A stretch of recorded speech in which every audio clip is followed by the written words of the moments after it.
Arun, can you hear me? Yes, sir, audible, sir. Okay, okay. Uh, Have people joined in? Student not here, sir. Students are not here yet? Yes, sir. Okay. So what do we do when usually what is done if students are not around?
Good morning, sir.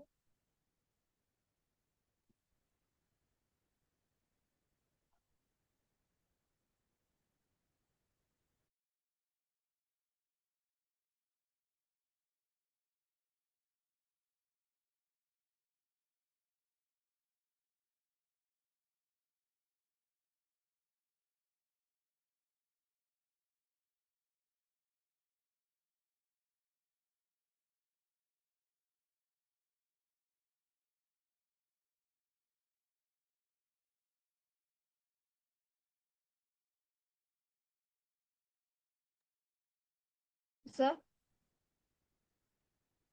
Hello. sir, there are Uh, more than 12, around 12 students are there right now watching the live session in the YouTube, sir. Yeah, but can we share the link with them so that they can join and then we can interact? Otherwise, I'm not sure how we have an interaction. No. Yeah, sure, sir. I'll just share the Zoom meeting link in the YouTube Yeah, chat. if you could just share the Zoom meeting link on the chat box, then students can join and we can then. Right now watching the live session in the YouTube. Okay. Yeah. So in that chat box, you can share the link. They can join and then we can interact. Otherwise, I'm not sure how we have an interaction. No. Yeah, sure, sir. I'll just share the Zoom meeting link in the YouTube chat. Sure. Share the Zoom meeting link on the chat box, and students can join and we can then.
Sir, I have shared the Zoom link in the YouTube chat. Let's wait for like 5 more minutes and see, sir.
Sir,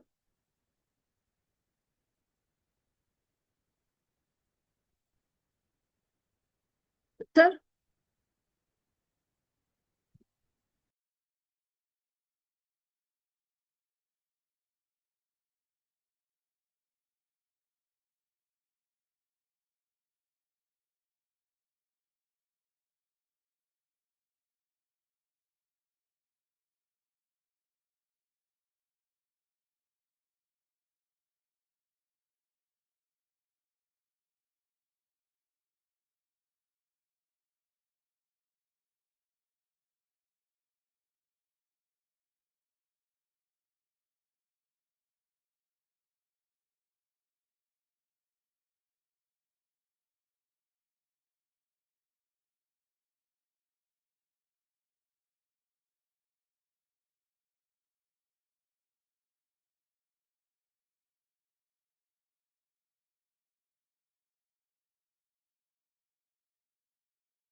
Yes, Arun.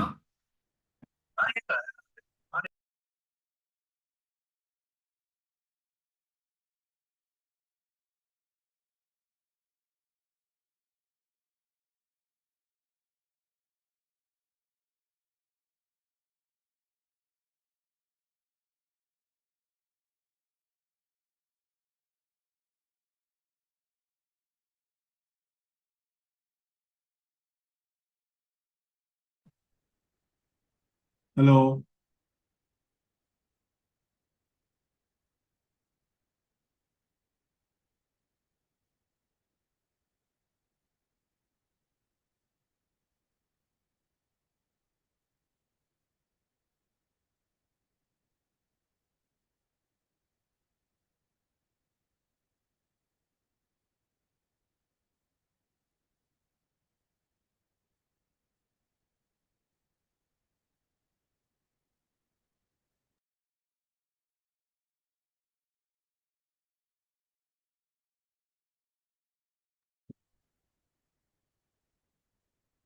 Am I audible to everyone? Yes, sir, audible. Okay, good. Sorry for the delay. So we'll get started while people join in. So welcome to those who are doing this course on advanced fluid mechanics. This is a graduate level course. My name is Anubhab Roy. I'm a faculty at IIT Madras. And even if you are interested in this particular course, you are welcome to join in this session. So in today's, oh, not audible. Rajadurai is saying I'm not audible. Is that Audible. okay? So yeah, I'll just continue. If everyone else is not able to hear, just message me on the chat box. I'll check. Okay, great. So this is mostly a class where we will interact because the course has kind of begun. You have been doing few lectures, I think around 3 weeks of lectures are for sure over. And first, I'll just give an overview of what this course is. You have already seen this in some introduction class, but the remaining part, we will keep it more open, where if you have any questions in general regarding the course or the technical material regarding the course, I'll be happy to address them. So just as a background, I'll first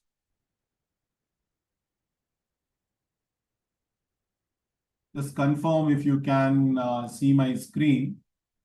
Is my screen visible?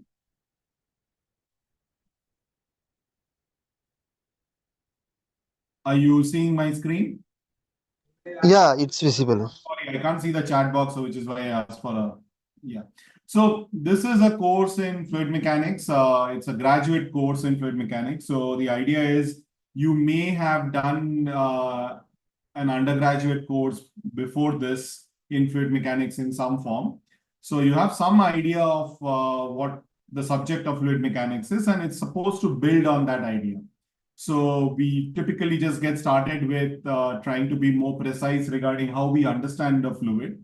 So this is a part which we addressed on in the initial part of the lecture, trying to actually be more precise regarding what we think of fluid is and how do we distinguish it from other states of matter. And here, the distinction that we went through in the initial lectures was not just in terms of its static state, like a glass of water, how is it different from a block of ice?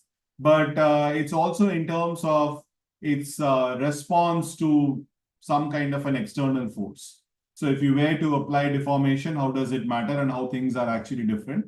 So this is the broad idea. So this is a course which is offered pretty much in both the semesters here in IIT Madras, targeted towards both the graduate students as well as some senior undergraduate students. So we offer it pretty much the entire year. It's offered twice. And the format that you are seeing, the lectures that you are watching is exactly how it is offered here. So the content, the kind of assignments, obviously in the construct of NPTEL, some of these assignments would be more objective in nature, but broadly speaking, this is what we do. Now, the questions that we try to address initially is what is exactly a fluid and how fluids are different. And we went through also various, these were some of the videos that I had in the introduction class, trying to also look at things which are more general in nature.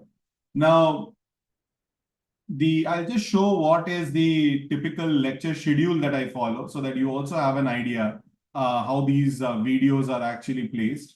So let me. So this is basically the schedule of lectures that we do, and the recordings that you are watching are more or less based on these lecture schedules. So we have started with an introductory class which is on what is a fluid, and then we have moved on to kinematics. So we basically discuss about representation of a flow, various flow visualization approaches, whether you were thinking in terms of streamlines, path lines, etc. Then we have been discussing about deformation, because this is an idea which is fairly specific to medium that deforms, and fluid being one such medium. That how do we understand deformation? How do we try to differentiate one kind of deformation from the other? So this is all broadly under the topic of kinematics. So saying that means that we are not focusing on the forces that are driving this deformation or the forces that are responsible for that motion, but rather trying to be more quantitative and descriptive about the kind of motion, not what brings about the motion, but how do we differentiate that motion? How do we understand one class of deformation from another class of deformation? So that's basically how we begin this course. Then we move on to conservation laws. We are going to now focus on studying mass conservation, the idea of incompressibility, momentum conservation, the derivation of Navier-Stokes equation, which is a fundamental basis of fluid mechanics, that how do we understand momentum conservation and how do we arrive at that particular form of momentum conservation, what assumptions are made to get to that equation. Because it's important for you to also be aware that what kind of assumptions have been made, what kind of things that you have said is probably true for the fluid that you are studying. So just instead of barely writing down the equation, also knowing that where this equation comes from. Then we have looked into, or the lectures that follow after that are more on boundary conditions. What kind of boundary conditions do you apply? It sounds pretty trivial, but then when the system is having two liquids in contact, when you're looking at a multi-phase problem, when there's a system where you have a drop or a bubble or oil, water, there are interfaces that are there in the problem. What kind of boundary conditions would you be applying at such interfaces? Because it's not a rigid boundary. Then the course moves on to a part which is an economical way of looking at fluid mechanics, which is the idea of vorticity. So what is vorticity? What would be the governing law for evolution of vorticity? How do vorticity actually help us understand various aspects of a flow? Why do we say it's an economical way of studying fluid mechanics?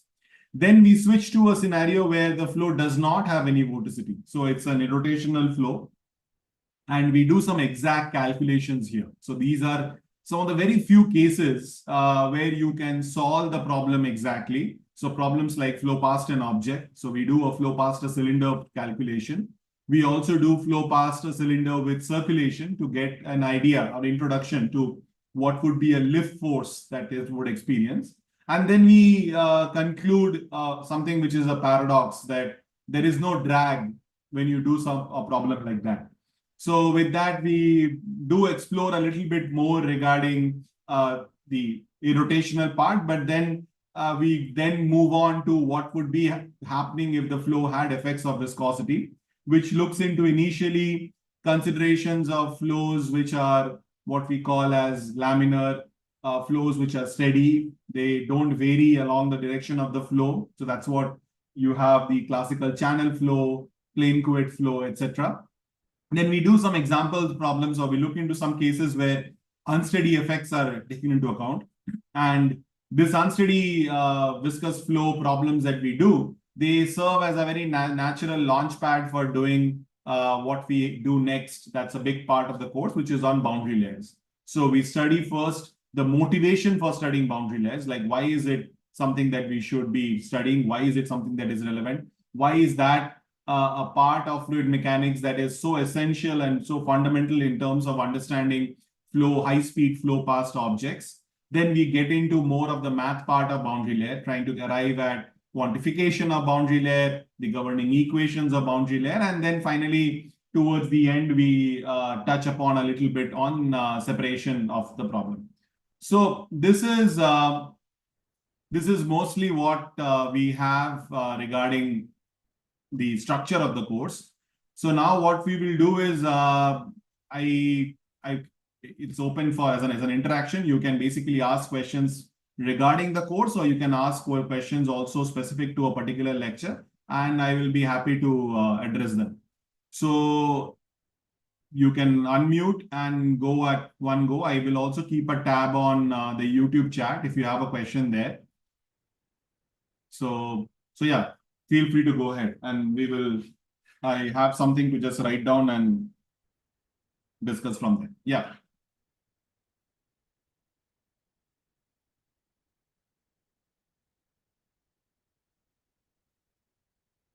So just while you are probably waiting to think of questions that you have regarding it, how many of you are doing your undergraduate degree? You could just raise your hand if you could. I will get an idea. I see some 6 of you here.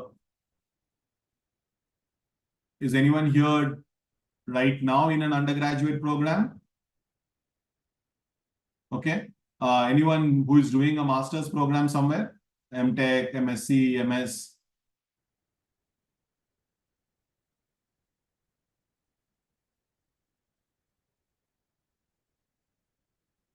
So what's your typical background? Are you...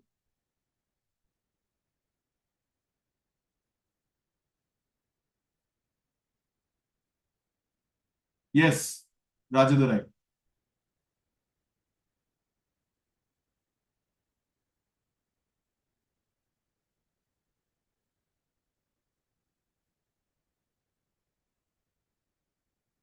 Okay, I will wait, but I see a question which is there in the PG Thermal Engineering. Okay, so I guess, I mean, some of you have done fluids at some point, but I will just start. I see on the Google Sheet, there is a question which was asked by Shubhra Mihir.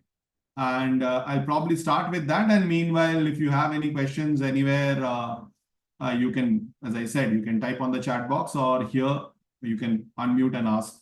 So the question that is asked is, velocity vanishes when streamlines intersect. I have a confusion about this. Either these are not streamlines or velocity does not exist. So let's take that up. And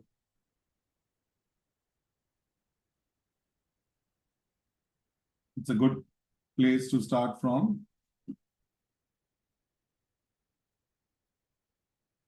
Okay. So the question is, if you are talking about streamlines,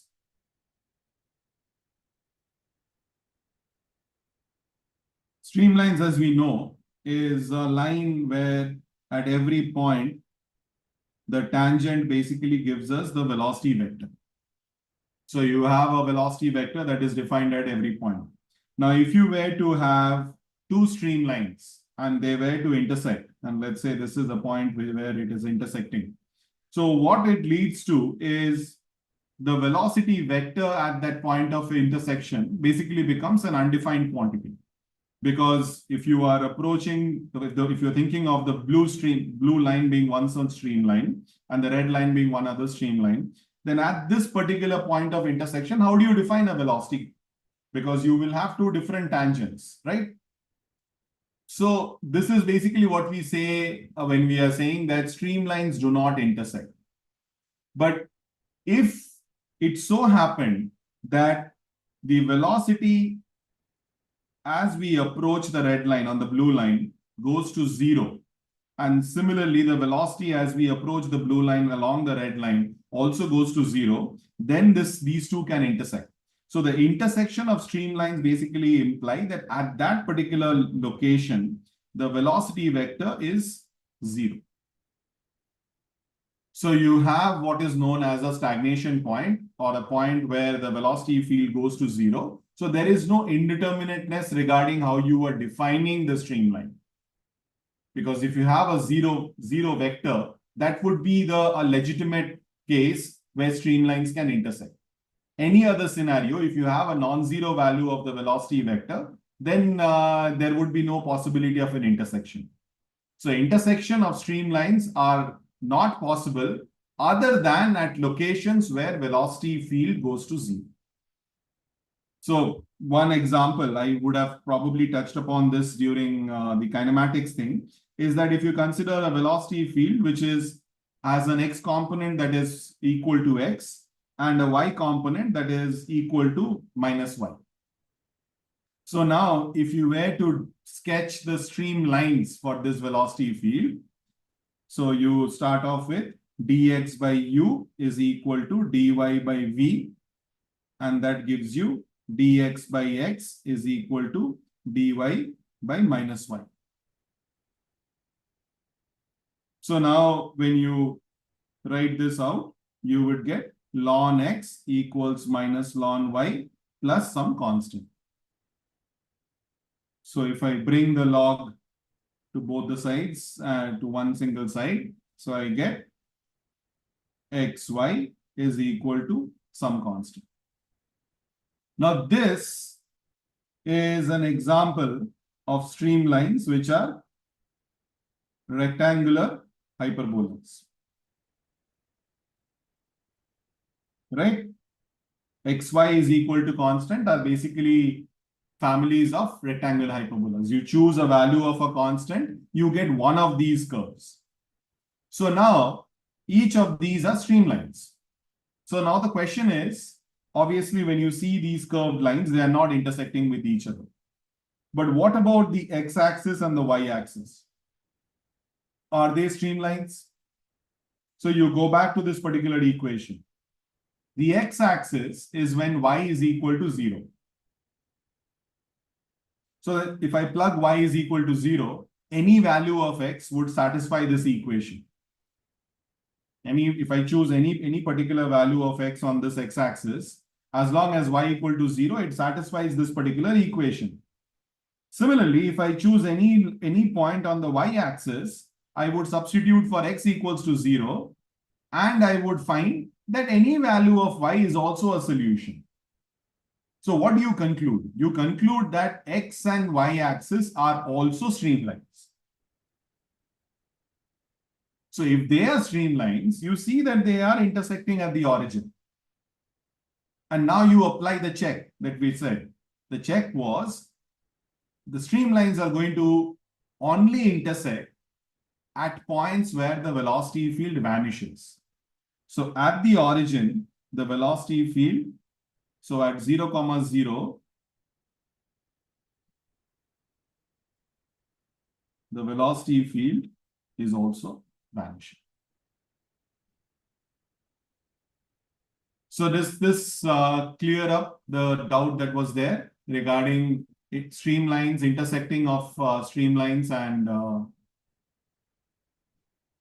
how do we actually have them intersect only at one particular point?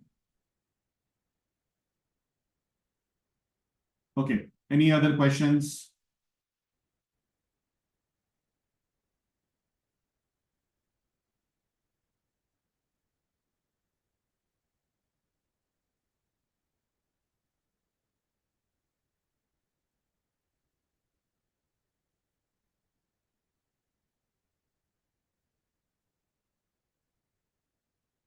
Yes, Vibhuti, go ahead and you can unmute and ask if you're comfortable.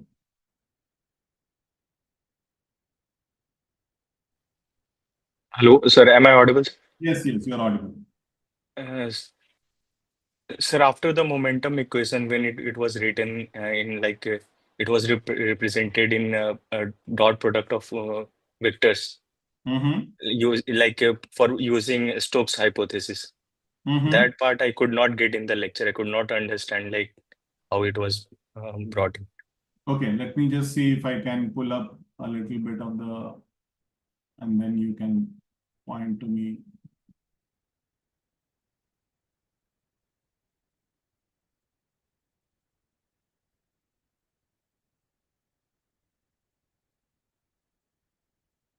So I'll just share the screen and you can point at the place, and then I'll come back to the derivation. So I'm right now around Stokes hypothesis. Is there, can you tell me which one? So just before this. I said this part, that K fourth order isotropic tensor. Okay. That part. Okay. So I'll then go through this part, and then if there is anything particular, you can stop me and I'll come back to it. Okay, sir. Let me go back again. Okay.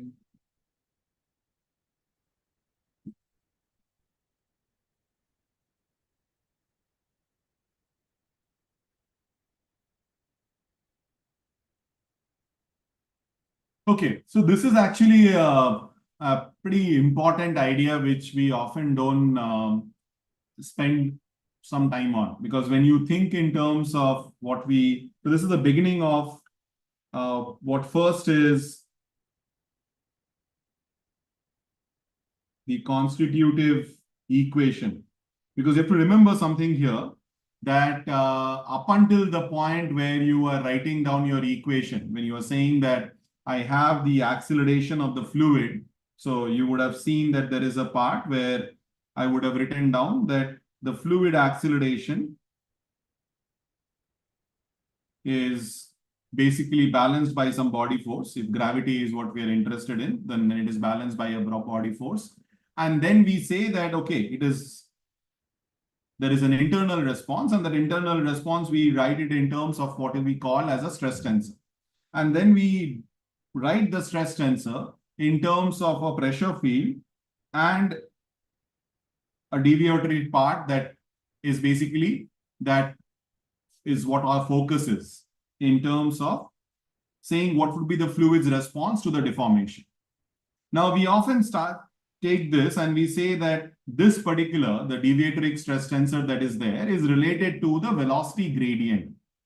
And then we directly write that sigma ij, the deviatoric part of the stress tensor, is proportional to a viscosity, and Eij, which is the symmetric part of your velocity gradient. So instead of thinking of it this way, your first point is that I have this part of the stress tensor. So this, the first part is what we have as a pressure. Now, we would have had this discussion regarding whether this is the thermodynamic pressure or it is not the thermodynamic pressure, and I would have gone in some detail regarding that in the lecture. But right now our focus is this. So this sigma ij, this is proportional to the velocity gradient. So you are saying that the fluid is having an internal response due to deformation. So your point is, okay, this has to be proportional, then I should be writing it in this way. Now, if it was a scalar quantity, then this is perfectly fine, and you could have just added here some constant and said, this is what I will work with.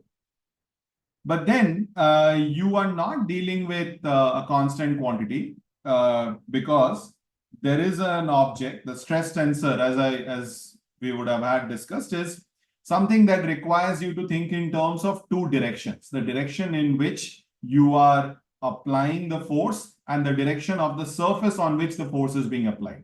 So if I am trying to take a surface, so I have this paperweight in my hand and I'm trying to press it down, I'm applying a force which is basically perpendicular to the surface. The surface, as you cannot, it's basically a horizontal surface. So I'm pushing it down, and so I'm applying a force which is perpendicular to the surface. But instead, if I were to like slide my hand on top of it, the surface is the same. The surface still points in the vertical direction, but the force that I'm applying is now perpendicular to that direction, or it is in the plane of the surface. So this is why a stress tensor is basically relating your surface to the force, and that's why it has these two directions. Similarly, the velocity gradient is a quantity that gives you the variation of the velocity field spatially. So velocity field has three directions or three components, and there is three spatial directions. So when you say velocity gradient, I can have variation of velocity, let's say in the x direction, but I'm interested in its variation in the y direction. So in this way, you actually have these two indices, I and j, which is there. So because of that, when you're talking about proportionality, the proportionality actually requires you to think in terms of not the velocity gradient. So what this says is that if I were to write the x component and the y component of the stress tensor, it is going to be proportional to this. Now, that's not what would happen. The stress that is there building up in the fluid in general is proportional to the velocity gradient, which is in some completely other direction. So now when you are relating these two quantities, here you can think of this in terms of matrices. So if you think of the stress tensor as one matrix and the velocity gradient as another matrix, which is why when you're trying to relate these two matrices, you can obviously have a scalar multiplying it. But the other possibility is you can have an object that has four indices. So what do I mean by four indices? You can think of four directions by which this object can vary. So when you are relating this quantity, you have something which is a significantly more dimensionality. Well, dimension still remains 3, but in terms of in more directions that it can have variations. So if I were to say that I'm interested in sigma xi will basically be related to the velocity gradient in all the other directions. So what are the terms that you can have? You can have kxy. So when I'm writing indices, it's just better for me to just take numbers. So I'll choose x as direction 1, y as direction 2, and 3 as direction z. So if I write 1, 2, 1, 2, 1, 2, mn. So now I can have m and n being both 1, and this is du1, dx1. So this says that the stress sigma 1, 2 can depend on the rate at which fluid particles are being stretched in, if I say this is 1, direction 1, where the motion is also in direction 1. But then you can also have a dependence which is of the form dou u1, dou x2.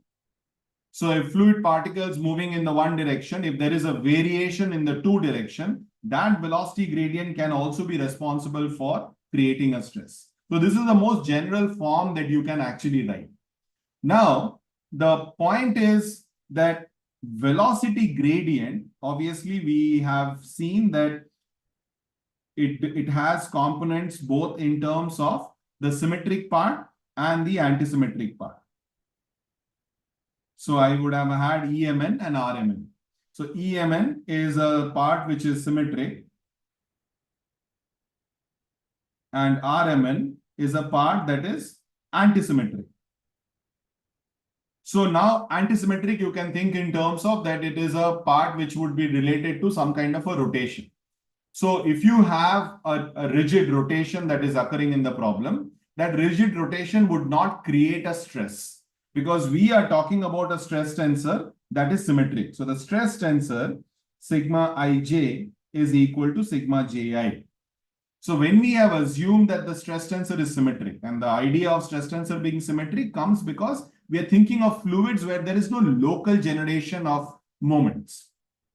So when we have fluids which we are usually accustomed to, water, air, oil, honey, any of these kind of material that we are more used to thinking, there is no local generation of any kind of torque that is there.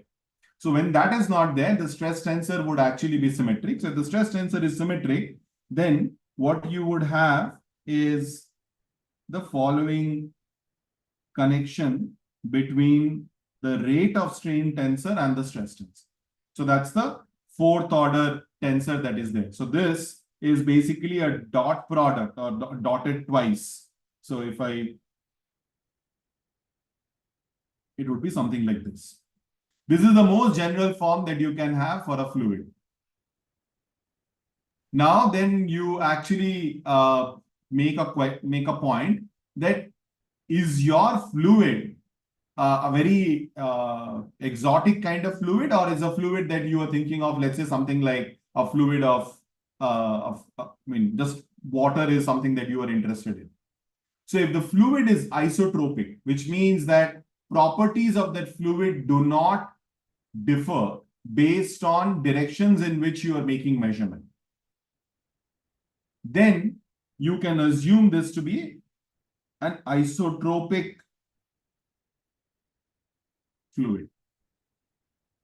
There are many materials and fluids which are not isotropic. So as a material, you can think of wood. Wood is not isotropic. If you ever have looked at wood, you take a slice of trunk, take a tree trunk and take a slice. How it looks in that cross section is not the same how it looks in the other direction. So if you were interested in material properties of wood, there is a big difference in terms of direction.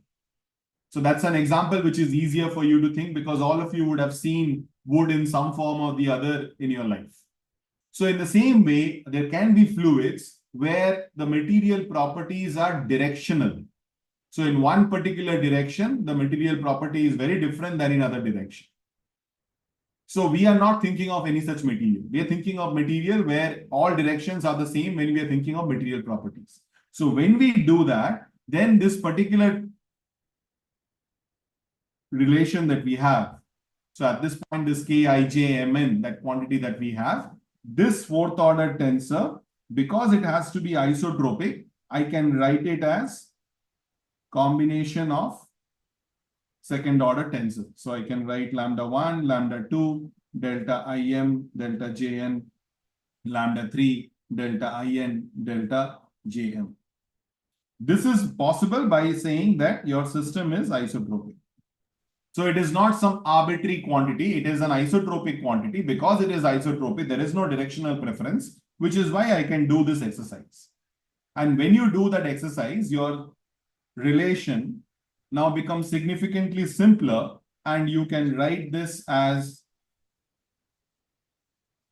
lambda EMM delta Ij plus 2 mu Eij. There are only two constants. Otherwise, if you think of this particular quantity, Kijmn, this entire object, this has 3 to the power 4, 81 elements.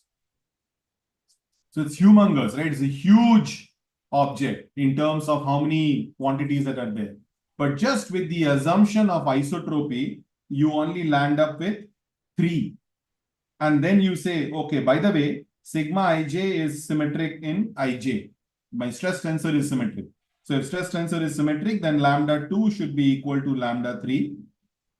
And thus, finally, I have only 2 constants, or the 2 viscosities that I have in the problem.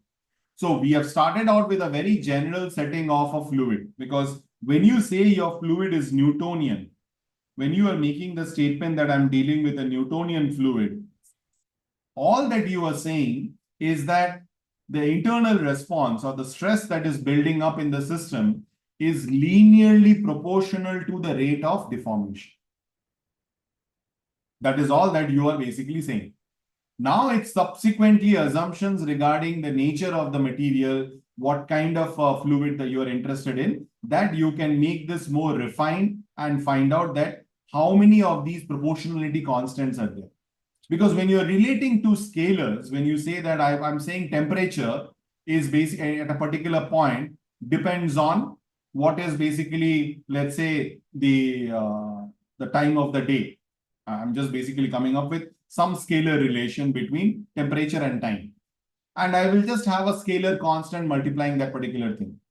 But if I say that I am interested in finding out that how would the temperature, or rather at a particular location, depends on the direction of the wind and the components of the wind that are there.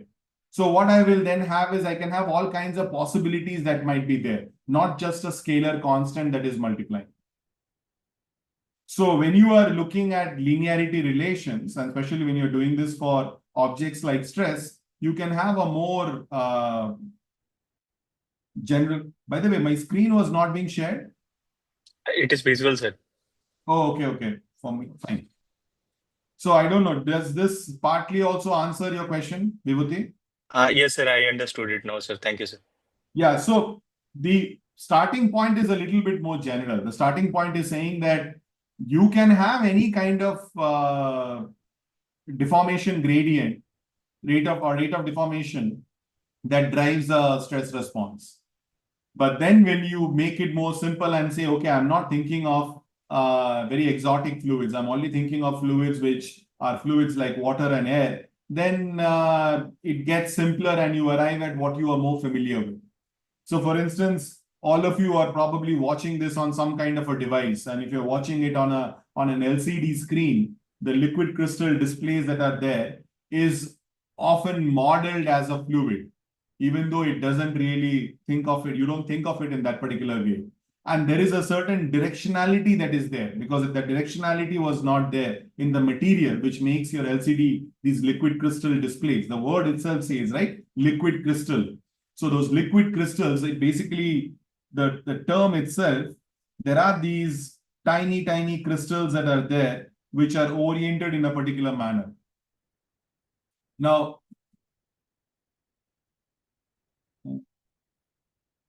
let's see. Okay. So, but then if the crystals were oriented in some other manner, it would be, there are two scenarios, right? There is a scenario A and there is a scenario B. So in scenario A, you have all the crystals aligned in one particular direction, and in scenario B, I have given them some kind of a random orientation. So obviously now if you think about this, the two scenarios are not identical in terms of when you're thinking of them as a material. So what makes up those liquid crystal displays, scenario A and scenario B are very different. So if you were trying to find out material properties, and if you were thinking of now this being a liquid, so what would be the viscosity? The viscosity of this medium is strongly dependent on the orientation of what makes up this object. So A and B will have very different viscosities.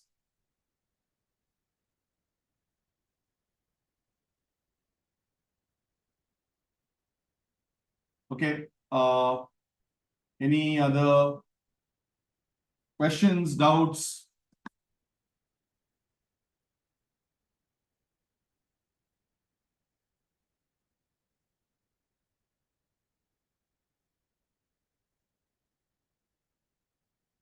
Even those who are seeing on YouTube, you could just type it on the chat box and I'll answer it here.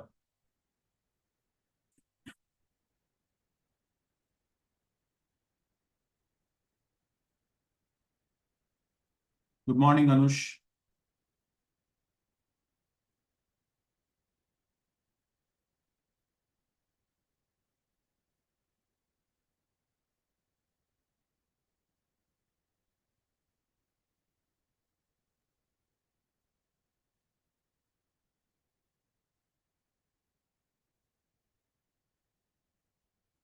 I mean, as you go down the lecture, I mean, you probably will have now, maybe you've just begun. So if you feel that there is a value in this kind of a session, you can also inform the team and we can definitely do this again in laboratory. So this was just an exercise to check. If so, we can definitely come back and do this again once you have seen a little bit more of the material. If there isn't any other question, then we could. Yeah, there's a question. Let me check. Can you please explain how from 81 constant we reduced to 3 constant? Okay, Arul. So I'll go through that part. Hope my screen. Okay. So AIJMN and then you have EMN. So this is my starting point. So now this quantity, which is the most general form of the viscosity that you would have, the viscosity tensor, which is why I'm using that, has 3 to the power 4, 81 constants. But then when I say this is isotropic, so when I'm using an isotropy argument, I'm saying the fluid is isotropic in nature. That means that this is a material property, Kijmn. This is not a function of the velocity gradient. We're looking at a Newtonian problem. So when we say this is a Newtonian problem, this object, Kijmn, the viscosity of the medium is independent of how fast you are trying to deform it.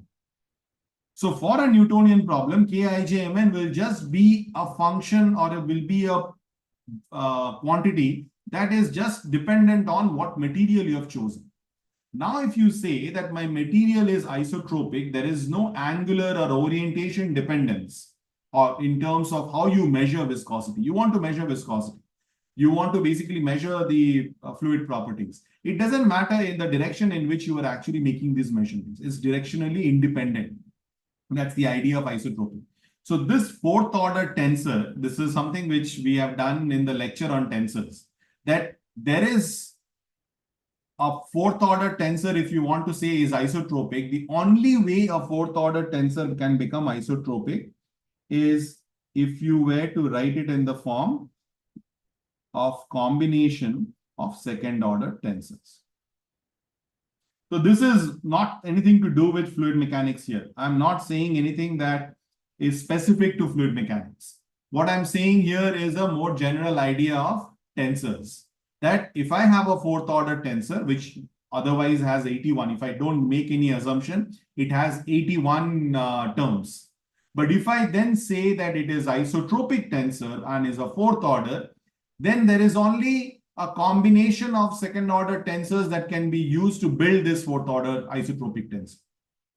And the second order isotropic tensor is the Kronecker delta. If you are more familiar with matrices, this is the identity matrix. So you can think of combination of identity matrix basically making this fourth order tensor. So you can think there are four indices ij, mn. So I could do delta ij, delta mn. I could do delta im, delta jn. And I could do delta in, delta jn. I can come up with three combinations with these four indices. Right? I have to only take them in pair. That's all that I can do. So I can have these three combinations. Individually, all these Kronecker delta or the identity tensor are isotropic. So finally, what you have here is isotropic. So what you have done, you have gone from 81 to 3. So is that clear? So there is no derivation here. So the argument is purely based on isotropic. So I'll give you an example. I don't know if this particularly will help, but think of a matrix if you are more familiar with matrices. Think of a matrix which has a 3 cross 3. So it has elements which are A1, A2, A3, B1, B2, B3, C1, C2, C3. So a matrix which is 3 cross 3 has 9 elements. So if you have to describe a matrix with nothing more being told to you, you need to know 9 elements or 9 entries. But now if I come and tell you that, look, this particular matrix that you are looking at or you're interested in is something that is isotropic. Now, isotropic, basically, when you're thinking in terms of matrices, would be the identity tensor or the identity matrix.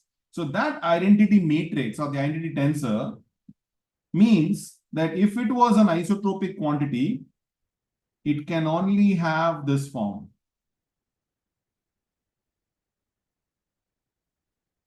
There's nothing else that you can have, right? So you can only specify one constant. So instead of 9 constants or 9 entries, the moment you make the assumption of isotropy, you are left with one single constant. So this is for an order 2 tensor. Because I gave the example of matrices because that's something which if you're not comfortable with tensors, it's okay.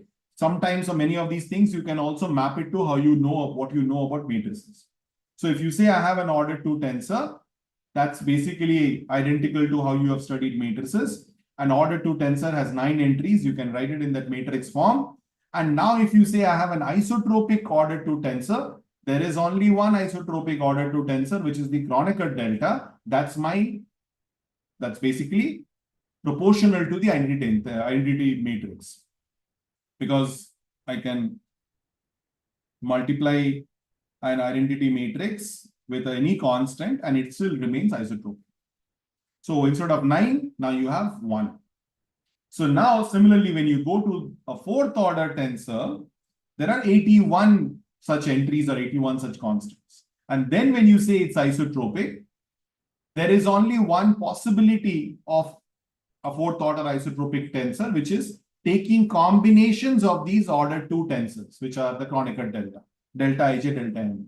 And how many such combinations can you do? Because you finally need to have 4 indices. It's an order 4 tensor. And you have to take pairs of this. So delta ij, delta mn, delta im, delta jn, delta in, delta jn. That's all that you can do. You cannot do anything else. So if that is what limits the number of variables that you can have, and it reduces to 3. So it's just an argument of isotropy. Arul, hopefully this was of some help. So if you still find some of these ideas which we are using, it may help to go back to that discussion on tensors. So this is the reason why we are saying this is a building up on what you have learned in fluids, because when you do an introductory course in fluids, you don't approach it from the language of tensors. you just treat things as vectors and you move ahead. But then when you are thinking of a more advanced version of studying fluid mechanics, you are going to encounter things like a stress tensor.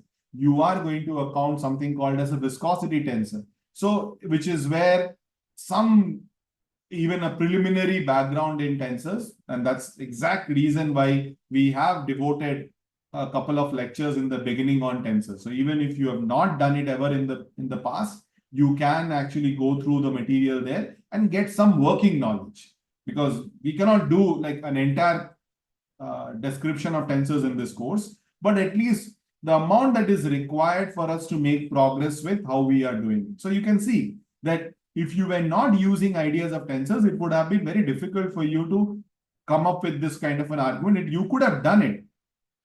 Okay. Okay, so I'll move to the next one, which is elaborate little on second coefficient viscosity, how viscosity is related to volume change. Okay, so when we did the discussion for, so I'll go back to what we were doing just a while back. So this is again the part regarding the deviatory part of the stress tensor. So the deviatory part of the stress tensor basically takes us to this form. After we have done everything regarding isotropy, symmetry of the stress tensor, this is what we have. So the total stress tensor takes this form.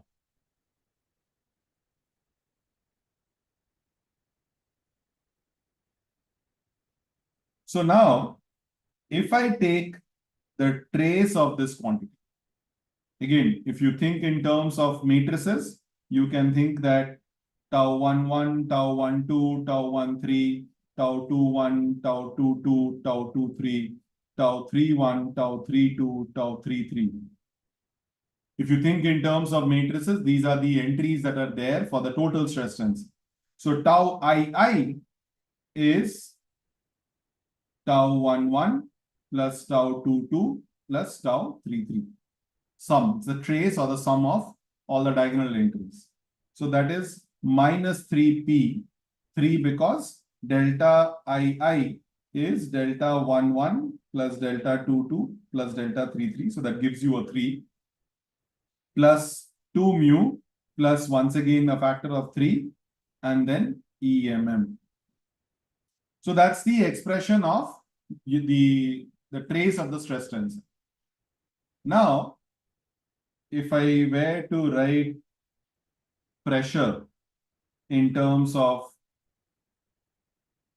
what we just wrote down, I will have 2/3 mu plus lambda, and then EMM is half dou UM dou XM plus dou UM dou XM, right?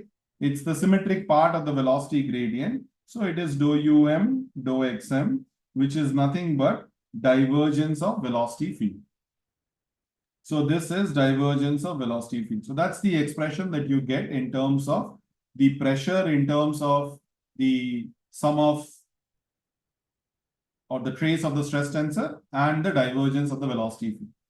Now, if I define a mean pressure, purely a mechanical quantity, as minus 1/3 tau II, then P minus P tilde is something that is purely defined as a mean quantity. That's, if you think of tau II has entries of tau 11, tau 22, tau 33.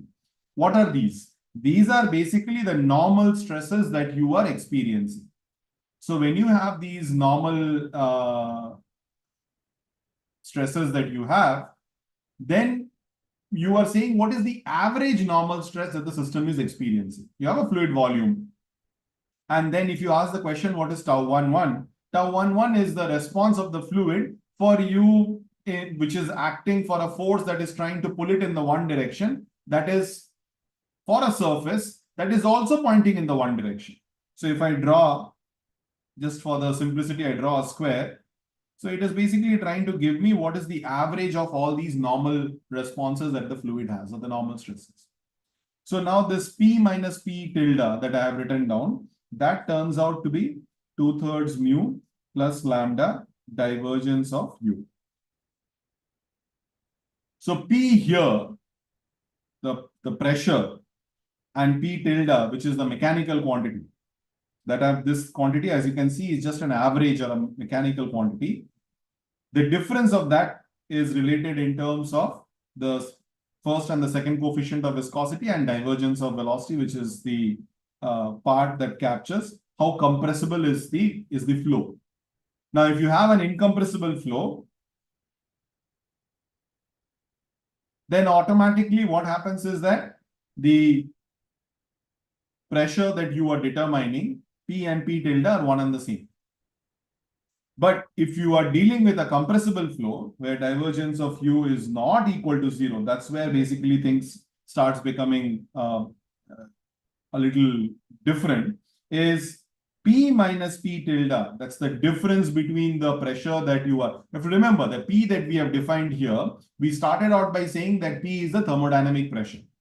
There is a little bit of an argument made around there, because thermodynamic pressure you will only define in an equilibrium state, whereas a fluid that is moving, where there are fluxes that are there, is not in equilibrium. But still we are saying that it is quite close to equilibrium, and I define P as a quantity that is a thermodynamic pressure, and P tilde that you have here, that is the average normal stress or a mean pressure. The difference between the two is related to the bulk viscosity. So kappa is basically my bulk viscosity, which is related to the first and second coefficient of viscosity. So now the question is that when we make the Stokes hypothesis, when we are basically talking about the Stokes hypothesis basically there will say that this quantity is equal to 0. So it's a hypothesis, and it need not necessarily be always true. So what we touched upon the fact is that there can be scenarios during expansion or compression where P minus, so based on the value of the coefficient of bulk viscosity, if you have an expansion or if you have a contraction, then P can be greater than P tilde for the expansion phase. So there is an expansion that is happening in the fluid, or during the compression phase, P can be smaller than P tilde if the coefficient of bulk viscosity was non-zero. So there are measurements that you can make, there are calculations that you can do for monoatomic gases. So if you take things like helium, argon, so for various monoatomic gases, you can try to also theoretically try to compute that what would be the coefficient of bulk viscosity, and it need not be 0. We are basically we are saying that even if the flow is compressible, Stokes hypothesis allows us to say that the coefficient of bulk viscosity is equal to 0, and thus the thermodynamic pressure and the mechanical the mean pressure both are one and the same. That won't be correct if you were to have a non-zero value of bulk viscosity. So the two ways to think about this. First is, are you dealing with a scenario that is incompressible or compressible? If you're dealing with a scenario that is incompressible, then automatically there are two quantities that you're defining, that your thermodynamic pressure is basically the same as your mean pressure. You don't need to use an incompressible flow. There is no meaning for an absolute pressure. When we are thinking of from thermodynamics, we usually say pressure is so much pascals or so many newtons per meter square. But when you are doing a problem that is incompressible in a fluid, all that you are interested in are gradients in pressure. The true value or the absolute value of pressure never enters in any calculation. When you are doing a compressible problem, the flow is not divergence free, del dot U is not equal to 0, and you would have a variation of pressure tied with variation of density or temperature, etc. And in that particular case, if you were to use the Stokes hypothesis, which is to say that the coefficient of bulk viscosity is negligible or assumed to be 0, then you still continue saying that your thermodynamic pressure would be the same as the average normal stress.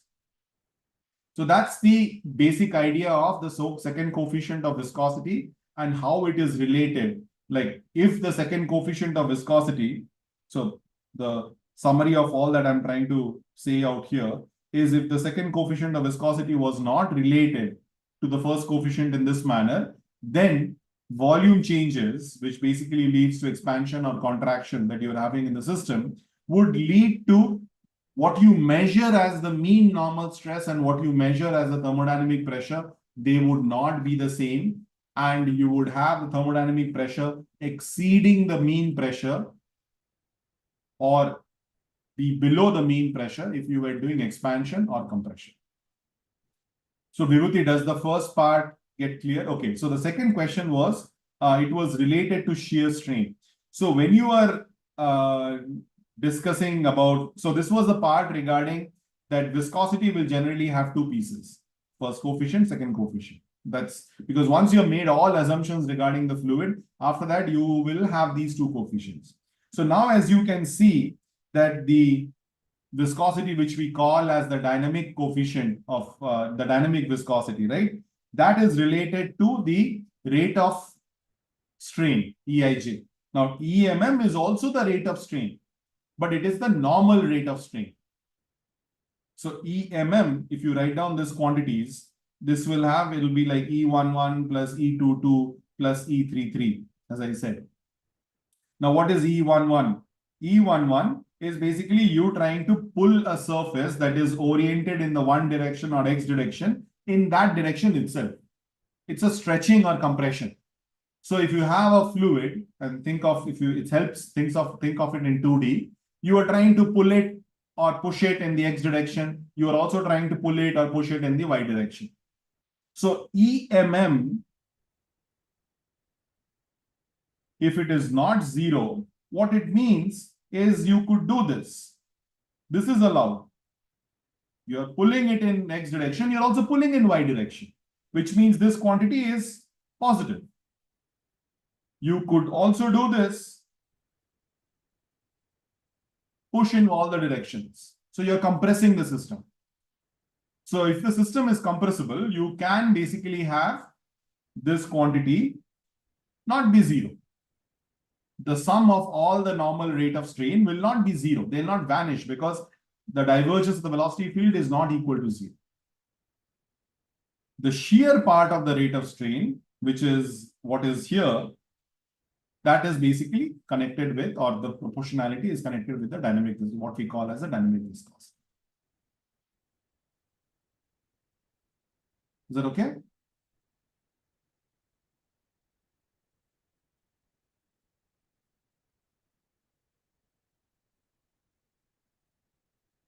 Any other questions?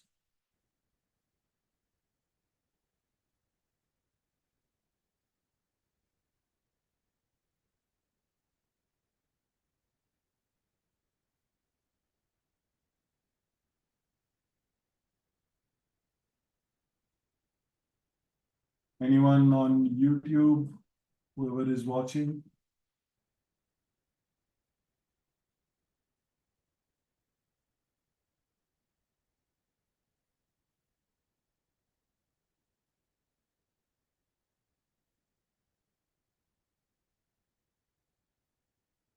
Okay, I won't hold you back for too long on a Saturday. So if there is nothing further, then we will close this session, and I'll be happy to come back and do this in future for other topics. So we will again try to do this once few more lectures are done. And there is usually a Google form that is circulated. So if you have a certain specific doubts, you can always add it there, and we can go through it in detail. Otherwise, you can also ask here. So assuming there are no other questions, thank you everyone for joining in, and hope you have a good time doing this course. So see you next time. We will attend this again. Bye.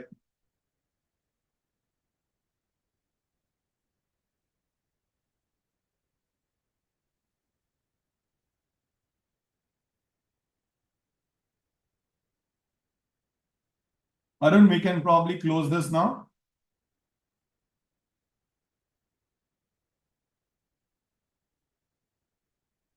Padma Priya or Arun, can we close this?